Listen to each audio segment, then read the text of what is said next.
And the winner of this year's James Beard Award for Outstanding Chef goes to Marcus Ellison. The ballroom erupted. I stood 3 feet from the stage, close enough to see the sweat beading on my brother's forehead as he climbed the steps in a suit I'd picked out for him. Close enough to smell the truffle oil still embedded under my fingernails from the 18-hour prep session I'd finished at 4 that morning. Close enough to hear my father, Richard, whisper the words that finally broke the lock I'd kept on my rage for 9 years. "Smile, Nora," he said through clenched teeth, his hand gripping my elbow hard enough to leave a bruise. "You're the cook. Cooks don't get stages.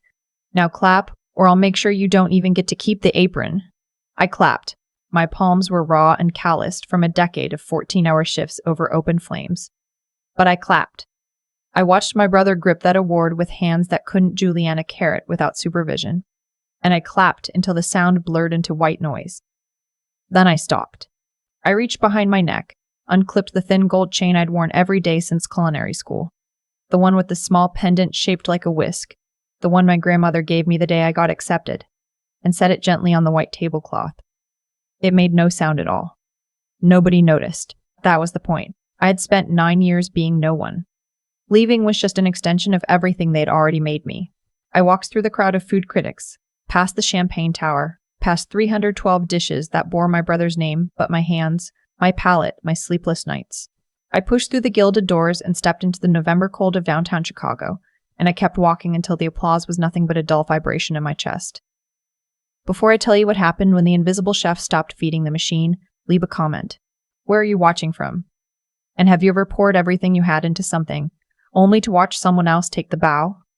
I sat in my car in the parking garage, engine off, staring at the cement wall. My name is Nora Ellison. I'm 31 years old, and for the last 9 years, I have been a ghost with a spatula. Inside that ballroom, they were celebrating the empire of Ellison Vine, 7 restaurants across 4 states, a cookbook that hit the New York Times bestseller list, the PBS cooking show that averaged 2 million viewers per episode, a licensing deal with Williams-Sonoma worth $47 million, and at the center of it all, my brother Marcus, the genius. Marcus the visionary? Marcus, the man who once microwaved a frozen steak and called it deconstructed sous video. He was a gambling addict who treated the restaurant's accounts like a slot machine. I spent my 20s cleaning up his disasters. I cooked while he recovered from hangovers. I developed every single recipe, from the signature black garlic risotto to the miso glazed short rib that Food and Wine called the dish of the decade. I trained every sous chef. I designed every menu. I passed every health inspection because Marcus didn't know the difference between a walk-in cooler and a wine cellar. I signed every licensing agreement because Marcus didn't have the culinary credentials. Every recipe in that cookbook, every technique demonstrated on that show, every product sold under the Ellison Vine brand, they all required the signature and professional certification of a licensed executive chef. That was me. Only me. Marcus had dropped out of culinary school in the 2nd semester to go to Vegas. You might ask why I stayed. Why did I let them hollow me out for 9 years? It's a fair question. I've asked myself the same thing at 2 in the morning while deglazing a pan for a restaurant that didn't even spell my name right on the staff list. The truth is complicated, and it starts long before the restaurants. My father, Richard, was a butcher from the South Side. He built himself up from nothing, and he never let any of us forget it. But his version of building up meant tearing someone else down to use as foundation. He picked me. When I was 11, I won my school's cooking competition. I made my grandmother's peach cobbler from memory, adjusted the sugar ratio myself, and the judges said it was the best dessert they'd tasted from a student in 15 years. I ran home, flour still dusting my eyebrows, holding the little plastic trophy like it was the World Cup. My father didn't look at it. He pointed to Marcus, who was sulking on the couch because he'd burned his attempt at boxed macaroni and cheese. "Teach him," my father said. "Your brother is the name on the door. You're the kitchen behind it. Without you, the food's bad. But without him, there's no restaurant at all. So get in there and make him look good." That was the lesson. I wasn't the dish. I was the prep work. I wasn't the presentation. I was the mise en place that nobody sees, but everything depends on.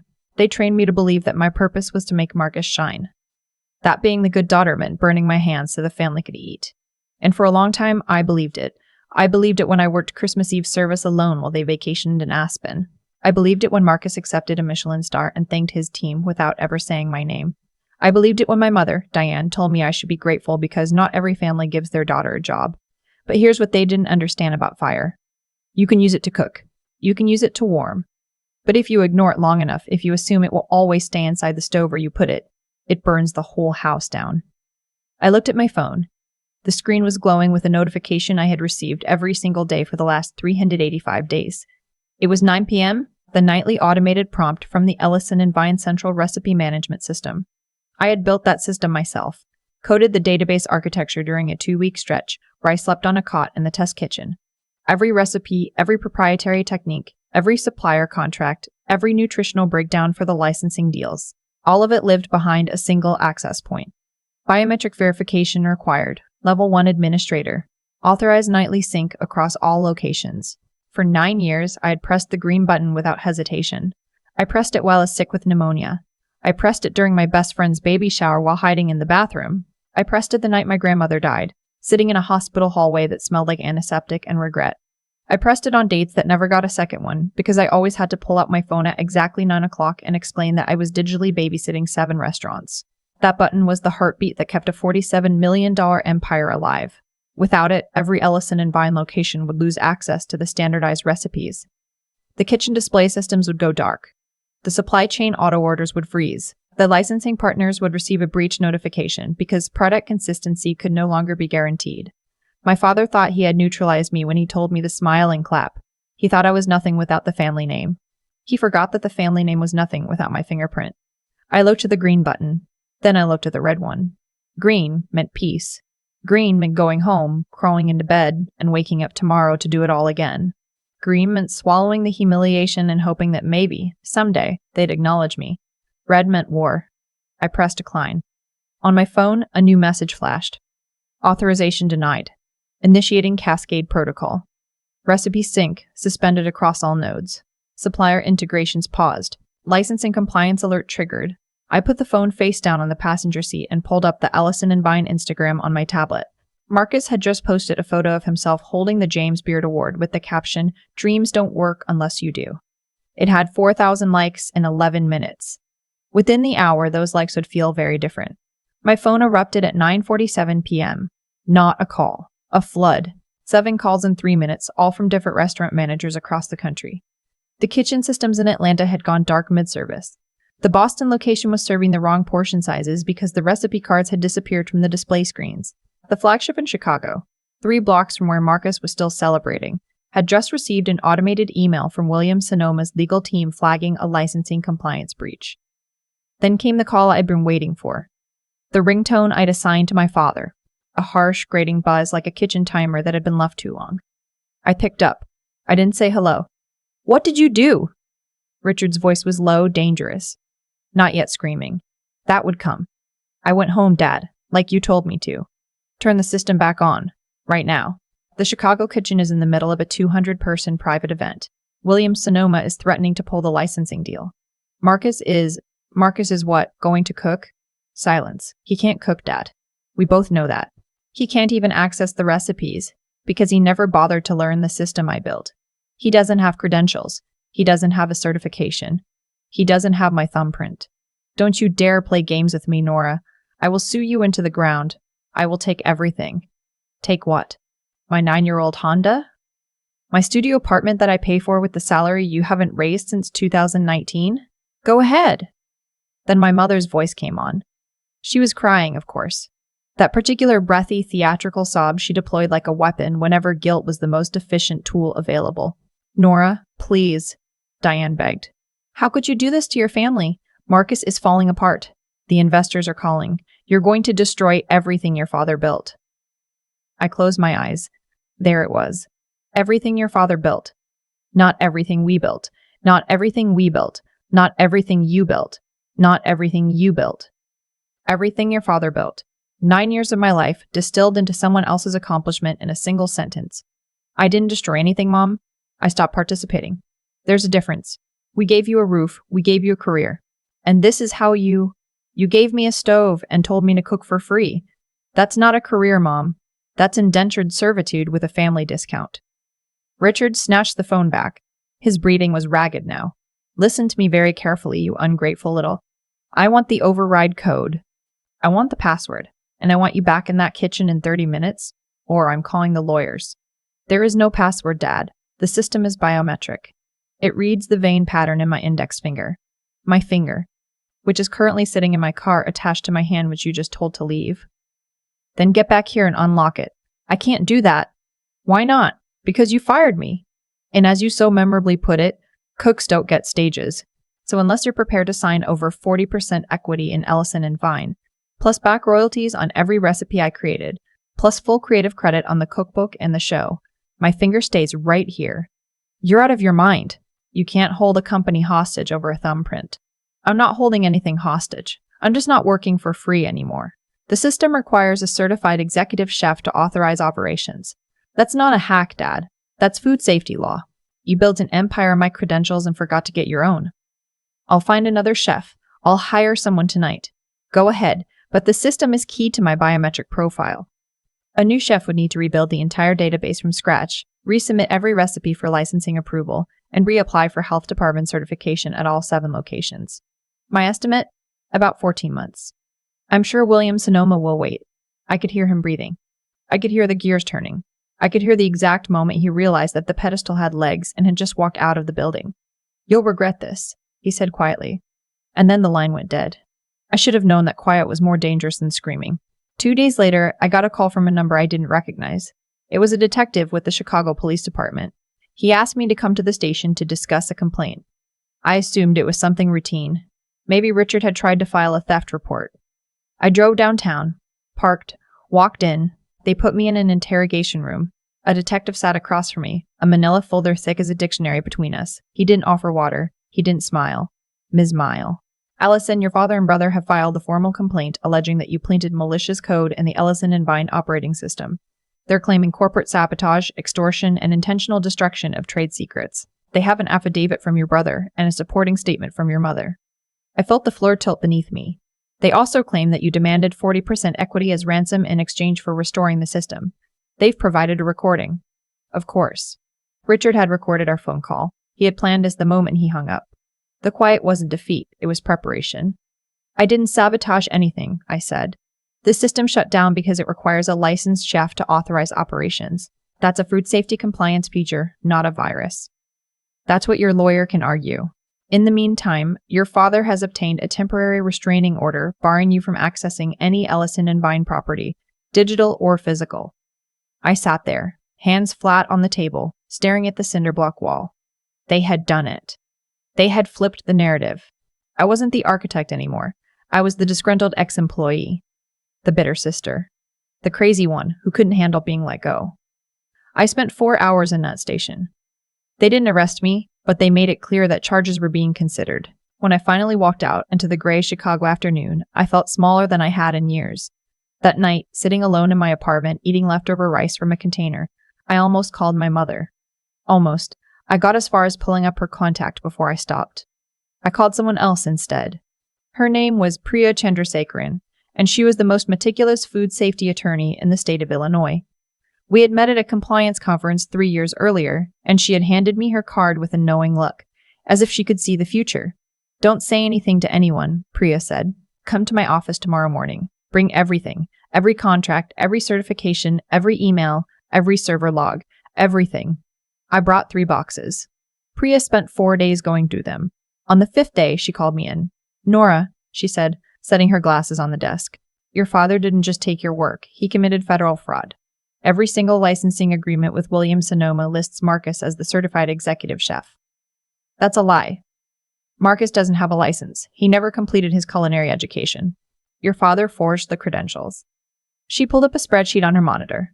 The cookbook royalties, $1.2 million to date, are paid to Marcus Ellison as the credited author.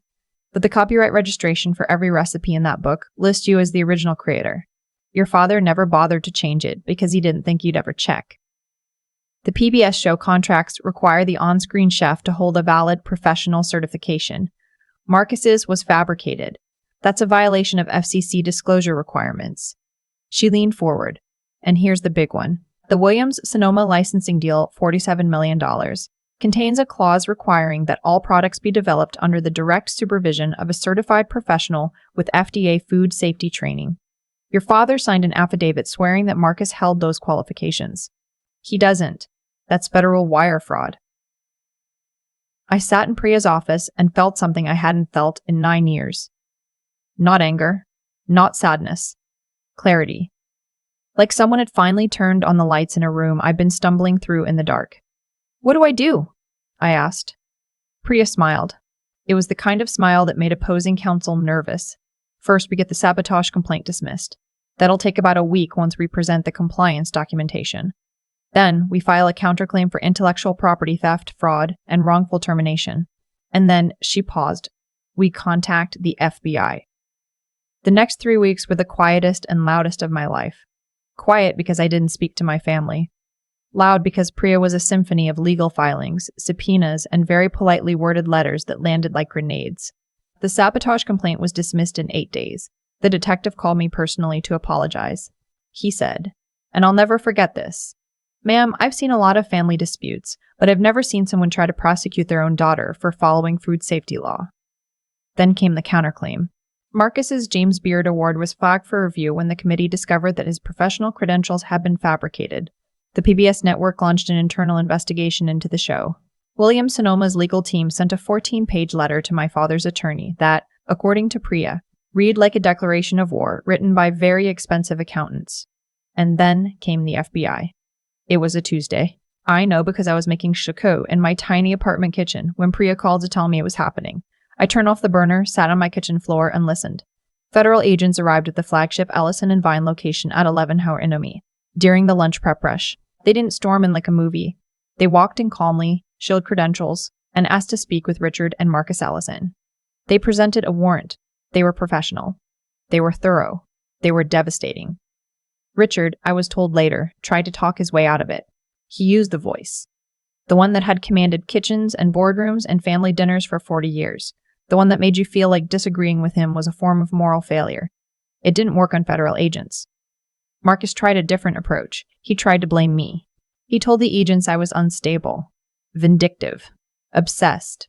He said I had always been jealous of his talent.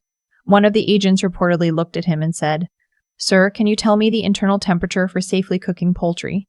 Marcus didn't know the answer. My mother called me that evening. I let it ring 5 times before I picked up. "Nora," she said, and her voice was different. Stripped. No performance, no tears. Just the hollow sound of someone standing in the rubble of something they helped destroy.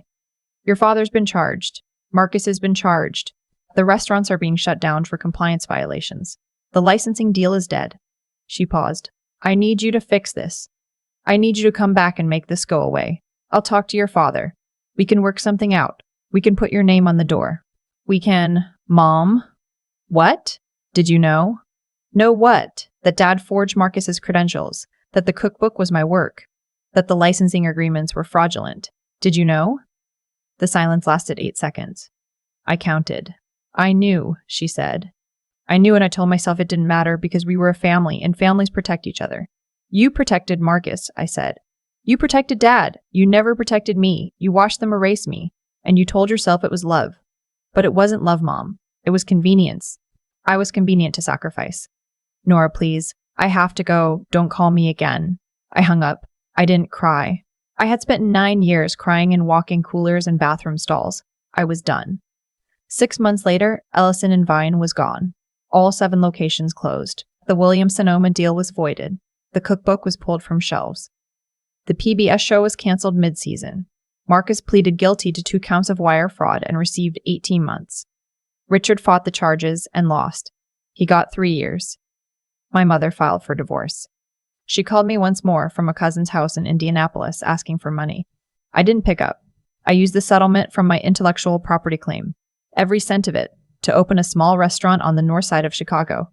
28 seats, an open kitchen, my name on the door, just my name. I called it Mize. On opening night, a food critic from the Tribune came in unannounced. She ordered the black garlic risotto, my grandmother's recipe, adjusted and perfected over 15 years. She took one bite and closed her eyes. The next morning, her review went up online. I didn't read it until the following day because I was too busy prepping for the dinner rush. When I finally sat down with my coffee and opened it, one line caught me. She wrote that the food tasted like it had been waiting a very long time to be served under the right name. I set the phone down. I looked around my kitchen. The tiles were cracked. The hood vent rattled. The perch table had a wobble that I fixed with a folded piece of cardboard. It was small and imperfect and entirely mine. 3 weeks later, I was at the restaurant after closing, wiping down the bar, when I saw a figure standing outside the glass door. It was raining. He was soaked. It was Richard. Out on bail, waiting for sentencing. I walked to the door but didn't open it. We looked at each other through the glass. He looked smaller. His suit didn't fit right anymore. His hair was thinner. He looked like a man who had been living inside a lie so long that the truth had physically diminished him. He pressed his hand against the glass. I think he expected me to open the door, to let him in, to listen, to forgive, to do what I had always done, absorb his weight so he could stand taller. I reached up and turned off the lights. He stood in the dark. I walked through my kitchen, past my stove, through my back door, and into the night. Sometimes the only way to find out who you are is to stop being who they told you to be. And sometimes the most powerful thing a cook can do is refuse to serve the people who never learned to say thank you. If this story hit close to home, drop a like and subscribe to Orotharish. And if you've ever walked away from something that was killing you slowly, tell me about it in the comments. I read every single one.